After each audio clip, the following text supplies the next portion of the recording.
sügav kummardus teile, suur tänu, et te olete olemas, jätkake samas vaimus ja järjest uute ja uute ideedega olete alati teretulnud ja me alati, millega saame, sellega aitame, palju me ju ei saa, aga igal juhul sügav kummardus teile veel kord, aitäh!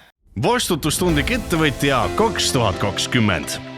Kategoorias tunnustatakse Tallinna jätkusuutlikke ettevõtjaid, kes panustavad oma tegevusega nii kohaliku elu- ja töökeskkonna kui ühiskonna arengusse. Nominendid: Idestchem OÜ, Leib Restoran OÜ, Põhjala 1 OÜ,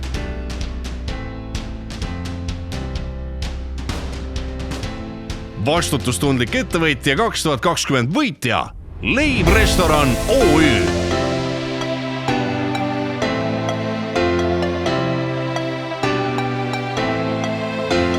Küsimus saab olema keeruline.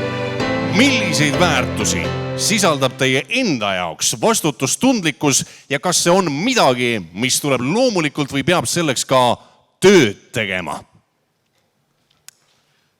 Ma arvan, et vastutustundlikkus on midagi sellist, mis tuleb meile kõigile emapiimaga kaasa ja pigem on oluline, et me seda kunagi ära ei unustaks ja samal ajal on see midagi sellist, mille kallal tuleb igapäevaselt tööd teha, et taaskord seda mitte ära unustada ja leida neid asju enda ümber, millele tähelepanu pöörata. Ja ma siinkohal tahaks tänada ka Tallinna linna märkamast ja tunnustamast. Aitäh! Mul on ka küsimus. Mina olen lihtne mees.